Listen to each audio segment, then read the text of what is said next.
അങ്ങനെ ഞങ്ങൾ കുറേ നാളായിട്ട് ആഗ്രഹിക്കുന്ന ഒരു കാര്യമാണ് ഇന്ന് നടക്കാൻ പോകുന്നത്. വേറെ ഒന്നുമില്ല, കുഞ്ഞിൻ്റെ അച്ഛൻ്റെ ബ്രൈഡൽ ഷൂട്ട്. കാരണം അവളെ കല്യാണത്തിന് എനിക്ക് മേക്കപ്പ് ചെയ്യണമെന്നുണ്ടായിരുന്നു, അതെനിക്ക് പറ്റിയില്ല. അപ്പോൾ അന്നോട്ട് കുഞ്ഞ് മിണ്ടാൻ തുടങ്ങി അന്നോട്ട് അമ്മ പറയുന്നതാണ് കുഞ്ഞിനെ ഷൂട്ട് ചെയ്യണം, എന്ന് ചെയ്യാം.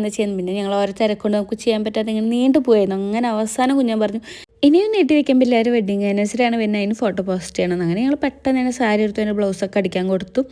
എന്തൊരു ഭാഗ്യത്തിനെല്ലാം കറക്റ്റായിട്ട് സെറ്റായി വരികയും ചെയ്തു കേട്ടോ. അങ്ങനെ നാളെയാണ് നമ്മൾ കുഞ്ഞിൻ്റെ ഷൂട്ട് ചെയ്യാൻ പോകുന്നത്. അപ്പോൾ ഇന്ന് രാത്രി ആകുമ്പോൾ അവർ വീട്ടിലേക്ക് വരാമെന്ന് പറഞ്ഞിട്ടുണ്ട്. ഞങ്ങൾ വീട്ടിൽ വെച്ച് ചെയ്യാത്ത അവിടെ ഉണ്ണികൾക്ക് ക്ലാസ്സിൽ പോകാനുള്ളതുകൊണ്ട് ഷൂട്ടും കാര്യങ്ങളായി ഞാൻ ഒരു ക്ലാസ്സിൽ പോവില്ല. അപ്പോൾ അതുകൊണ്ട് അവർ ഇങ്ങോട്ട് വരാമെന്ന് പറഞ്ഞത്. അങ്ങനെ 1 മണി നമുക്ക് അവരിങ്ങോട്ട് എത്തും. അപ്പോഴേക്കും കുഞ്ഞിനെ നാളെ വയ്ക്കല താമരമുട്ടെല്ലാം ഞാൻ കുറച്ച് സെറ്റാക്കാം. അങ്ങനെ ലാസ്റ്റ് ലുക്ക് ഇങ്ങനെയാണ്. പിന്നെ എനിക്ക് സാരി അയൺ ചെയ്യാനും കാര്യങ്ങളൊക്കെ ഉണ്ടായിരുന്നു.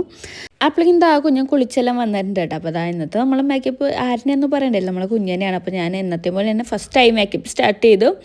ഐ മേക്കപ്പ് പെട്ടെന്ന് തന്നെ തീർന്നതിന് ശേഷം നമ്മൾ ഫേസിലേക്ക് കടന്നിട്ടുണ്ട്. അപ്പോൾ ഫേസിൽ നമ്മൾ എയർ ബ്രഷ് മേക്കപ്പാണ് ചെയ്തത്. ഭയങ്കര ലാസ്റ്റിംഗ് ആണെങ്കിലും ആ ഒരു ഗ്ലാസ് ലുക്കാണെങ്കിലും എല്ലാം അടിപൊളിയാണ്. എൻ്റെ ഫേവറേറ്റ് മേക്കപ്പും കൂടിയാണ് കേട്ടോ. അങ്ങനെ നമ്മൾ ഫേസ് മേക്കപ്പ് എല്ലാം കഴിഞ്ഞിട്ടുണ്ട്. ആൻഡ് ലാസ്റ്റ് സെറ്റിംഗ് സ്പ്രേയും കൂടി അടിച്ചതിൻ്റെ ശേഷം നമ്മൾ ഇനി അടുത്ത് കിടന്ന് അച്ഛൻ്റെ അതിലേക്കാണ്. അച്ഛനെ ഞാനെല്ലാം മേക്കപ്പ് ചെയ്യുന്നത് ഏട്ടനാണ് കേട്ടോ. അച്ഛന് ഭയങ്കര ലൈറ്റ് ആയിട്ടുള്ളൊരു മേക്കപ്പ് തന്നെയാണ് നമ്മൾ കൊടുത്ത്. അതിൻ്റെ സ്കിൻ ടോൺ ഒട്ടും ചേഞ്ച് ആക്കാതെ നമ്മൾ ഗ്രൂംസിനെ എപ്പോൾ മേക്കപ്പ് ചെയ്യുമ്പോൾ അങ്ങനെ തന്നെയാണ് കൊടുക്കുക. അങ്ങനെ നമ്മൾ കുഞ്ഞിൻ്റെയും ലാസ്റ്റ് ലുക്ക് ആയിട്ടുണ്ട്. പിന്നെ നമുക്ക് സാരി ഉടുപ്പിക്കുന്നത് ഹെയർ സ്റ്റൈൽ ചെയ്യുന്നത് ഒന്നും എനിക്ക് വീഡിയോ എടുക്കാൻ പറ്റിയില്ല. കാരണം ഞങ്ങൾ രണ്ടാളും അങ്ങോട്ടൊന്നും തിരക്കിലായിരുന്നു, ഞാനായാലും ഏട്ടനാണെങ്കിലും. അതിനകത്ത് കുഞ്ഞിൻ്റെ ഹെയർ സ്റ്റൈൽ ഇങ്ങനെയായിട്ട് നമ്മൾ ചെയ്ത് കുഞ്ചലത്തിൻ്റെ പയറാണ് നമ്മൾ താമരമുട്ട് വെച്ചത്. അതേപോലെ തന്നെ എന്നോട് ഒരുപാട് പേര് ചോദിക്കാറുണ്ട് ഈ എയർ ബ്രഷ് മേക്കപ്പിന് എന്താണ് ഇത്ര വലിയ പ്രത്യേകത. അത് തന്നെയാട്ടോ, ഇരിക്കുന്നത് നമ്മുടെ ഫേസ് ഭയങ്കര ഗ്ലോ വരും. അതേപോലെ ഭയങ്കര നാച്ചുറൽ ലുക്കുമാണ്. അതേപോലെ സ്കിൻ ടോൺ ഒട്ടും ചേഞ്ച് ആവും ചെയ്യില്ല കേട്ടോ. ഇനി നമുക്ക് അമ്മയുടെ റിവ്യൂ കൂടെ ഒന്ന് കേട്ടോ നോക്കിയാലോ.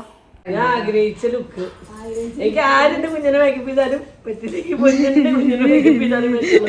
അതെന്റെ സാധ്യത. പക്ഷെ എന്താന്ന് അറിയാല്ലേ, എനിക്ക് എന്റെ മനസ്സിലെ കുഞ്ഞ് എങ്ങനെയാണ് ആ ലുക്കാണ് ഇപ്പൊ കുഞ്ഞിനെ കിട്ടിയത്. ഒരു 2-3 മണിക്കൂറത്തെ ഷൂട്ട് കഴിഞ്ഞിട്ടും വീടെത്തിയതിന് ശേഷം നമ്മളെ മേക്കപ്പിന് ഒരു കുഴപ്പമില്ല, ഒരു ഡൾനെസ് പോലും വന്നിട്ടില്ല. അപ്പോൾ നിങ്ങൾക്ക് ആരെങ്കിലും നമ്മളെ മേക്കപ്പിന് ബുക്ക് ചെയ്യണമെന്നുണ്ടെങ്കിൽ ഞാൻ വീഡിയോ താഴെ നമ്പറും ഡീറ്റെയിൽസും കൊടുക്കാം, അതിലേക്ക് മെസ്സേജ് അയച്ചാൽ മതി. അതേപോലെ തന്നെ ഈ മേക്കപ്പ് നിങ്ങൾക്ക് ഇഷ്ടപ്പെട്ടോന്നുകൂടി കമൻറ്റ് ചെയ്തോളൂ. അപ്പോൾ എന്തായാലും ബൈ.